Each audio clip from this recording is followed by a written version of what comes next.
Senior صحافی اور تجزیہ کار سہیل وڑائچ کے مطابق میں بہت خوش فہم ہوں، ہر ایک سے اچھی امید رکھتا ہوں، اس لیے خواہش اور دعا ہے کہ عمران خان دوبارہ اقتدار میں آئیں تو کامیاب ہوں۔ ذاتی خوش فہمی سے ہٹ کر تلخ حقیقت یہ ہے کہ ماضی میں Imran Khan governance, team selection اور ویژن دینے میں مکمل ناکام رہے۔ انہوں نے میڈیا، عدلیہ اور سول آزادیوں کا بیڑا غرق کیا، جمہوری اسپیس ضائع کر دی اور پھر اپنی ہی حکومت کی قبر بھی کھود دی۔ اس تجزیے کے باوجود یہ کہہ رہا ہوں کہ عمران خان کو آنا چاہیے اور اپنے ناقدین کو غلط ثابت کرنا چاہیے۔ اگر عمران خان نے غلطیاں کی ہیں تو کیا جواب میں مقتدرہ حکومت، میڈیا اور اسے ناپسند کرنے والے بھی وہی غلطیاں دہرائیں؟ میری رائے میں دوسروں کی غلطیوں سے سبق سیکھ کر خود اپنی اصلاح کرنی چاہیے۔ پاپولر عمران خان کو حکمران عمران خان ہی ہرا سکتا ہے، بالکل اسی طرح جیسے مظلوم پیپلز پارٹی کو حکمران پیپلز پارٹی نے پنجاب میں ختم کر دیا تھا، یا پھر ووٹ کو عزت دو والی نون کو شہباز شریف کی 16 ماہ کی حکومت نے خود ہی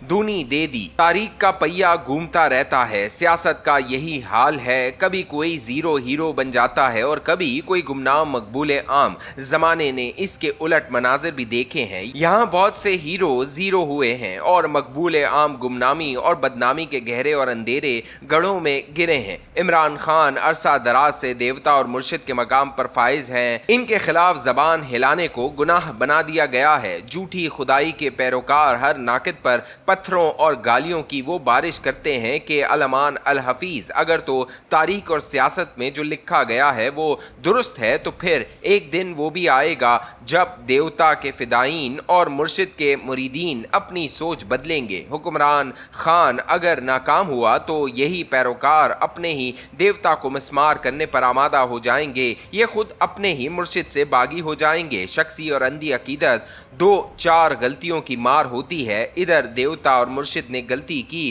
ادھر یہی پیروکار آمادہ پیروکار ہو جاتے ہیں۔ توقع تو یہی کرنی چاہیے کہ عمران خان اپنے حامیوں اور ناقدوں کی توقعات پر پورا اتریں گے، بزداروں اور محمود خانوں سے پرہیز کریں گے، جنرل فیضوں کی بجائے جنرل عوام کے ایجنڈے پر چلیں گے۔ اگر تو وہ بدلے ہوئے عمران خان ہوئے تو شاید تاریخ میں امر ہو جائیں گے۔ مقبولیت کے بعد اگر حکومتی کامیابی سمیٹ لی تو سیزر بن جائیں گے، اور اگر ناکام رہے تو دارالشکوہ کی طرح شکست خوردہ لشکر کے سربراہ کی حیثیت سے تاریخ میں ہلکا سا اور منفی سا ذکر باقی رہ جائے گا۔ آخر میں عمران خان کے ناقدین سے گزارش ہے کہ دیوار پر لکھے فیصلوں کے آگے رکاوٹ بننا تاریخ کے دھارے کو روکنے کے مترادف ہوتا ہے۔ نہ تاریخ رکتی ہے اور نہ دریاؤں پر بند باندھے جا سکتے ہیں۔ دریاؤں کو رستہ ملتا رہے تو وہ وادیوں میں جا کر خاموش اور سمندر میں گر کر فنا ہو جاتے ہیں۔ دریاؤں کو چلنے دیں، وہ اپنی تقدیر کا فیصلہ خود کر لیں گے۔ کسی کی پیشانی پر سلور پڑے یا کسی کے چہرے پر مسکراہٹ آئے، مخلوط حکومت میں شامل دوستوں کا دل ٹوٹے یا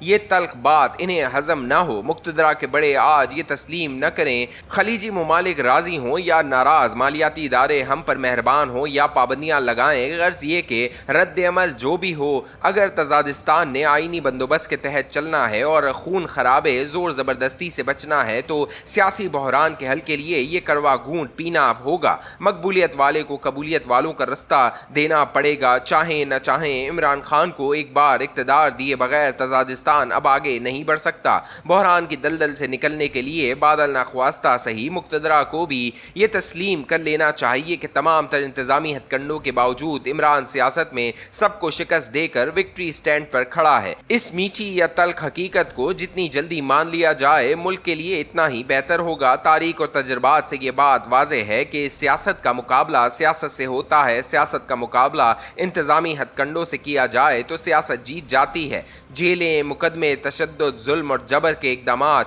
ہمارے ملک میں سیاستدانوں کے لیے ہمدردی کو بڑھا دیتے ہیں، چنانچہ یہی ہوا کہ عمران کا مقابلہ کرنے کے لیے نہ کوئی سیاسی بیانیہ تھا، نہ کوئی سیاسی عیاری۔ بے محابہ اور ظالمانہ طاقت سے سیاست کو دبایا نہیں جا سکتا۔ سیاست تو دنیا کا مشکل ترین کھیل ہے جہاں انسانوں کے ذہنوں کو مسخر، متاثر اور مائل کر کے اپنے ساتھ چلانا ہوتا ہے۔ سیاست دنیا کے ذہین ترین لوگوں کا پیشہ رہا ہے، پوری انسانی تاریخ میں نمایاں ترین لوگ ہی لیڈر رہے ہیں